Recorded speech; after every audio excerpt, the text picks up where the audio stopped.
Welcome everyone once again. I'm happy to open our summit, Boosting SaaS Products with new technologies. It's been some time in the making, and it's finally here.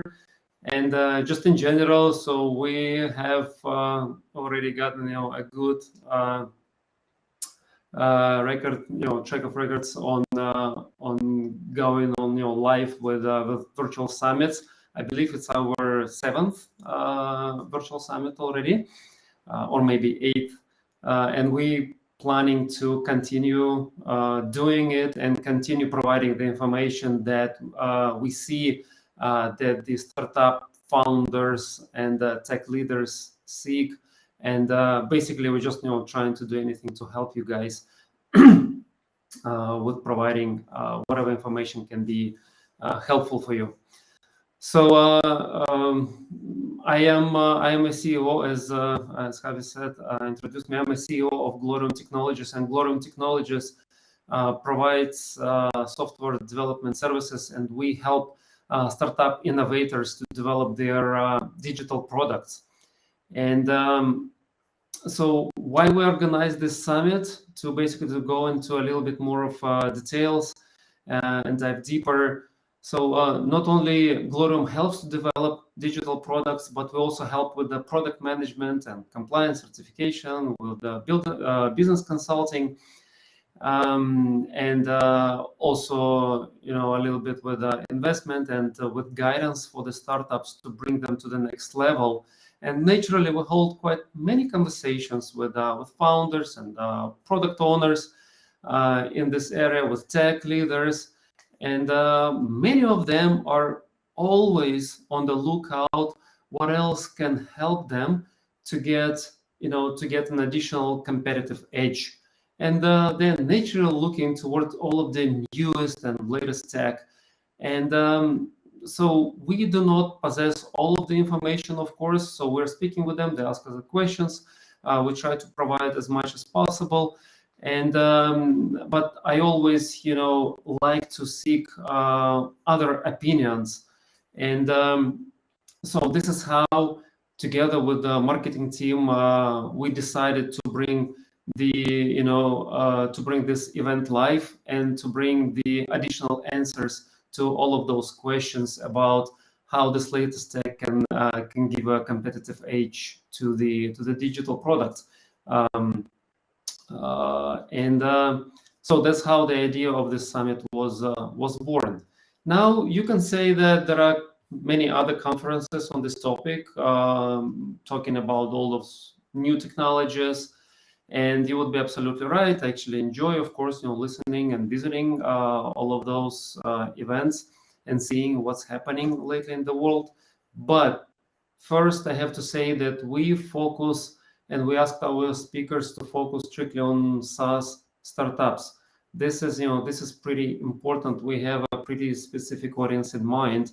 And second, the purpose of the summit is, while everyone else actually talks about the latest technologies, about new technologies, and dives deep into them, how and what they can do, all of this information all around them, we try to focus on a little bit of a different thing. We try to focus on the practical applications of all of those new technologies. So we want to provide kind of ideas and overview of all of this new tech for startup founders, for tech leaders, for the product owners, to help them generate new ideas on how this new tech can be used for their products. So we're all about the practical application and how exactly to apply this new tech, because there is a big fuss about all of this new tech. People are talking about it, discussing, but many of those discussions are theoretical. We want to funnel them into the practical area. Okay, so, and in order to do this, we have asked our speakers, the people with actual, real practical experience on day-to-day basis, to deliver their view, share their opinion and experience and knowledge straight from the trenches. And we're hoping to get a real actionable advice from those who have already been there and done that. So to move further, so these new technologies such as big data, data science, artificial intelligence, machine learning are becoming actually increasingly important for businesses of all sizes. These technologies can be used to gain a competitive edge in the SaaS market. And for example, by using big data and data science, SaaS companies can gain valuable insights into customer behavior, which can be used to optimize the user experience and improve customer retention. Artificial intelligence and machine learning can be used to automate repetitive tasks, such as customer support, freeing up employees to focus on more important tasks. But it's not just about the technology, it's also about the data. As the amount of data being generated continues to grow to an unprecedented rate, it's becoming increasingly important for companies to have the right tools and infrastructure in place to effectively manage and analyze it. That's why we have invited experts in big data and data science to share their insights and best practices on how to effectively leverage these technologies. As for artificial intelligence and machine learning, these are also becoming increasingly important for SaaS companies, from chatbots and virtual assistants to predictive analytics and fraud detection. These technologies can be used to improve customer experience and drive revenue growth. And if we talk about AI, artificial intelligence specifically has made a number of statements recently, and it's slowly becoming a norm in our day-to-day life. As an example, I don't know, you all heard about it. ChatGPT just recently made quite big waves, and so we all communicate with digital assistants from Google, Amazon, Apple. AI is processing and sorting our photo albums and suggest songs we listen or videos we watch. And there are, of course, tons of other more specialized examples in video processing, in language processing, in biotech and biochemistry, etc. We can talk long about it. So now that we have kind of more or less established the importance of it, I also, during this opening speech, I want to reference a little bit, towards the startups, towards the funding of those startups, because it shows and creates an understanding on the picture on where are we with the development of AI-related technologies with with AR, VR, big data, and all of this stuff. So it actually normally and usually, especially, I would say, in new technologies, the funding shows the level of attention and the level of urgency and and applicability potential of those new technologies, right? So, and we know that in general, recently, we see that there is a gloomy picture that we observe about the startups and about the funding. So we all know how the funding, dove, absolutely deeply and tremendously last year. And we're all talking about the tech layoffs, and so all of this is happening. So of course, taking a look at all of those numbers is very interesting. And as I saw into and looked into the Crunchbase reports, I see that AI, for example, back in 2013, it was only $3 billion invested into AI startups, but it peaked in 2021 at about 69 billion of investment. This is quite a big amount. And last year, in 2022, it was about 40 billion. So as you see, there was a drop. I would say a tremendous drop, but this drop happened to to approximately the level of 2020 and even higher than 2020. So yes, there was a spike in 2021 and 2022. We came back to approximately what it was. But I should say that 40 billion is a very strong number. So AI is making a very important statement in startup world as a new technology. So the investors, venture capitalists, they are making a big bet on it. At the same time, if we take a look at AR and VR, VC funding for AR and VR, it's on the, again, according to Crunchbase, it's on a much lower level, representing about 4.5 billion in 2021 and 3.2 billion in 2022. So we see that, yes, also the number has dropped from 21 to 22, but we see that the total amount is, of course, not even in comparison to the artificial intelligence. We see that this AR and VR market is not really such a big one in terms of funding, and there are rumors and speculations going on about that. It is very difficult to develop anything bigger in terms of applications of all of those technologies towards the real world examples. That's why we see not so high funding levels, but still some big ideas are still being funded. And but the investors in general are very cautious about this market. And the big data, I also looked up. The big data showed a bigger interest for investors than for AR and VR, but lower than for AI.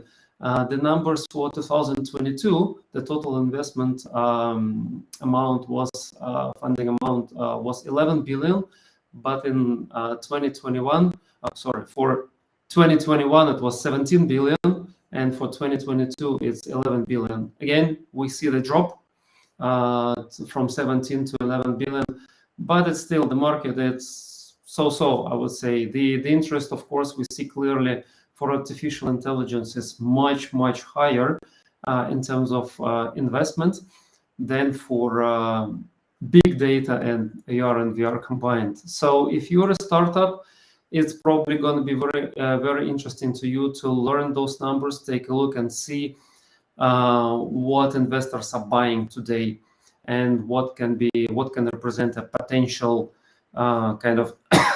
potential opportunity for your startup as you move forward and adopt those technologies, right? So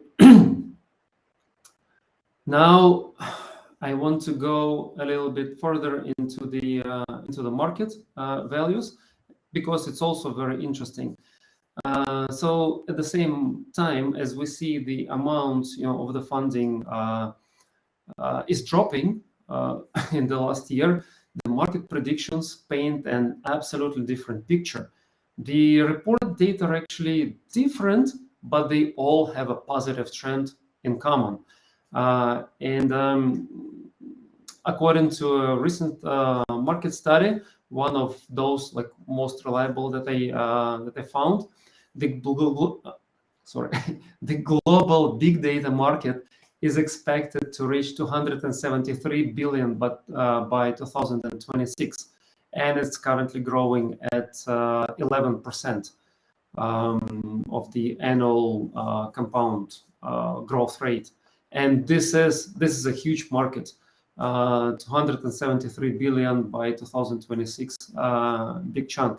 But if we take a look at artificial intelligence market size, then also according to the reports, it was estimated that in 2022 it was at around 120 billion, but it is expected to hit $1.6 trillion by 2030, and it's expected to grow at a rate of 38.1% from 2022 to 2030.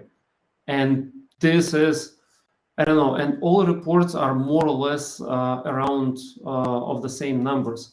And this is huge. This is huge. Think about it, from 120 billion to 1.6 trillion in about 7-8 years, right? So this is a 38% annual growth rate. This is big. This is a huge statement from the artificial intelligence side. So everyone can, of course, is free to make their own conclusions from all those numbers that I threw in, from the funding and recent developments in the in new tech and the market and the total market size. But my opinion is that new tech market is very resilient. There is something new, and people and the world is always looking into the new tech, and we clearly see that it is growing. And the setback in the funding is temporary. Big guys will soon be back for their share in this big pie, and I think it's only a matter of time when we start seeing the increase in the startup funding for the new tech. Now, just couple of words. Of course, not everything is clear and beautiful for when you're adopting the new tech or developing the new tech.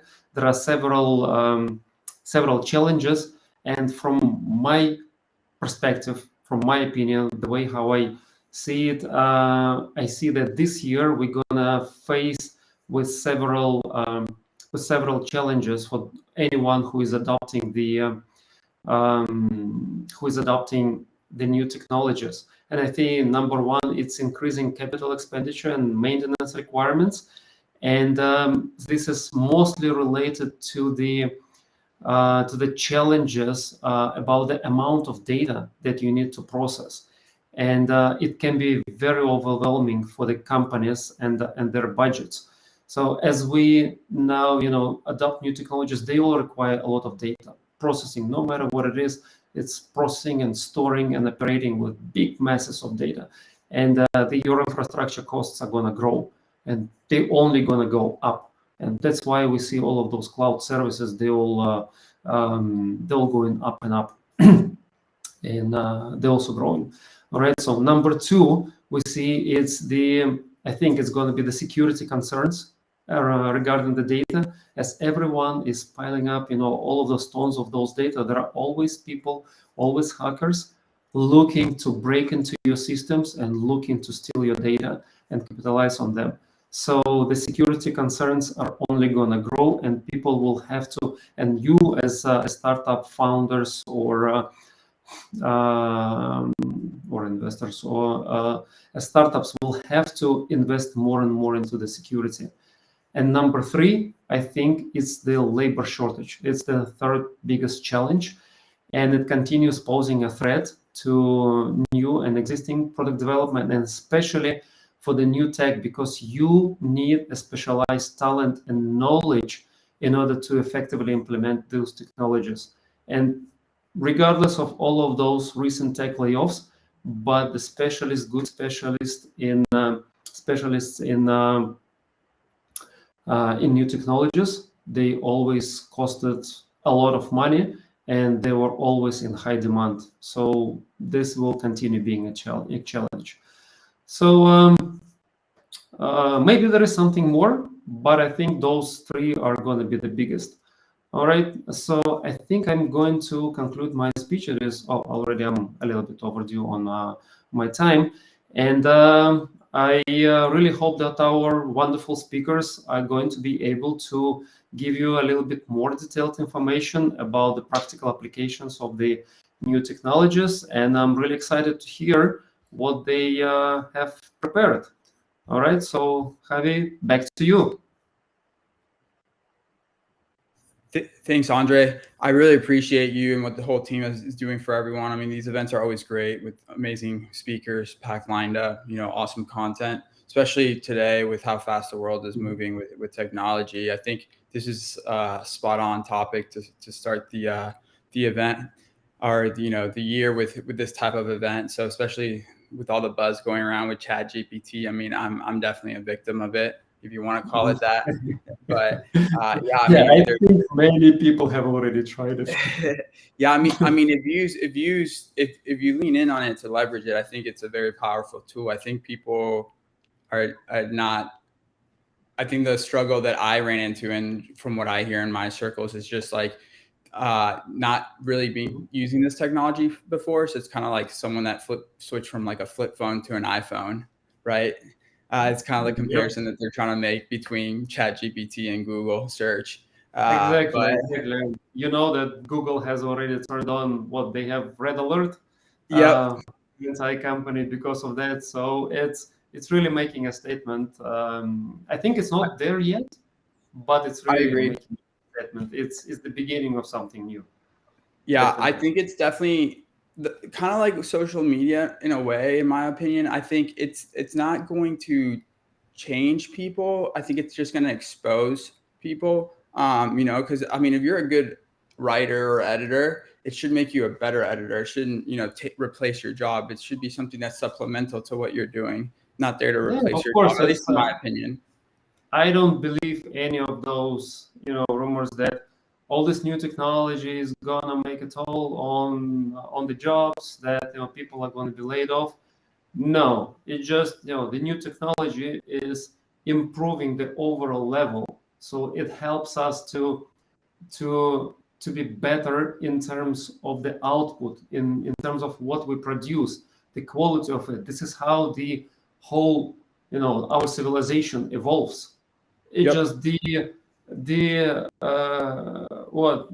from the moment that we have invented the wheel or the axe, it just doesn't mean that so many people started falling victims to the hunger because they lost their jobs of hunting the animals with their with whatever it was, with bare hands. It helped us to be better. The same thing is here.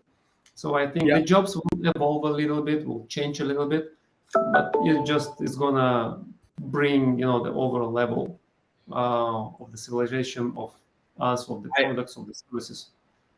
I couldn't agree with you more. I think it's really interesting. Even like going on LinkedIn now, sometimes I'm seeing jobs for like ChatGPT positions already. I'm just like, yep. So I think it's really interesting. And again, I think businesses should be leaning in on it. I mean, just from a productivity standpoint, I remember when I first learned about it and just messing around with it. I mean, the first couple of times I got like 6 weeks ahead worth of work just because I was able to expedite the process, but I'm also a nerd, and I'm just every day I'm teaching myself new things with it and understanding it. So it's something that you got to completely kind of rewire your brain as to how you utilize it. All right, and then in this case, sorry for interrupting. In this case, I have a confession to make. This opening speech was partly helped by ChatGPT. So that's amazing. The power to prepare for this speech. So of course, not much, but part of it. Right. Yeah. No. I mean, and I think that's the whole point, is to lean in on it and leverage it. Right. I mean, like we said, I mean, it's not there to replace your job. I mean, it's still not perfect. I mean, a lot of the time, you can't just use what it tells you. So I think it's just a matter of, doing your due diligence, learning, because there's so many tools out there. I mean, I feel like every time I go on Product Hunt now, everything's an AI tool.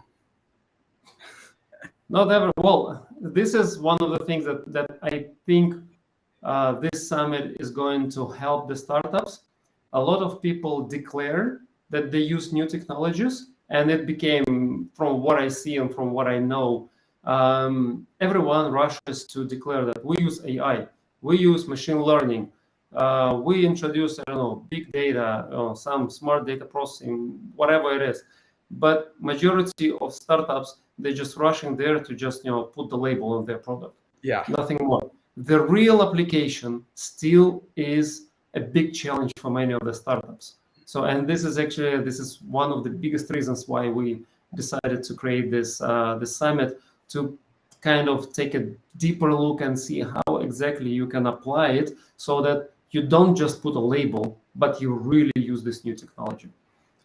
Yeah, and because if you really look under the hood, not trying to call anyone out, but a lot of companies say they're AI or machine learning, but in reality, they're just like tech enabled, right? I mean, like they're not really an AI Yes. company, they're an AI enabled company. Mhm. So there's a big difference between the two. But I understand maybe sometimes why they say that, when Well, fundraising and it's a whatnot. marketing. It's a marketing move as well, So they 100%. put the label just for the marketing purposes, and but it means that inside they struggle a lot with how to properly expand the application of those new technologies to really make the product better, and not just to put a label.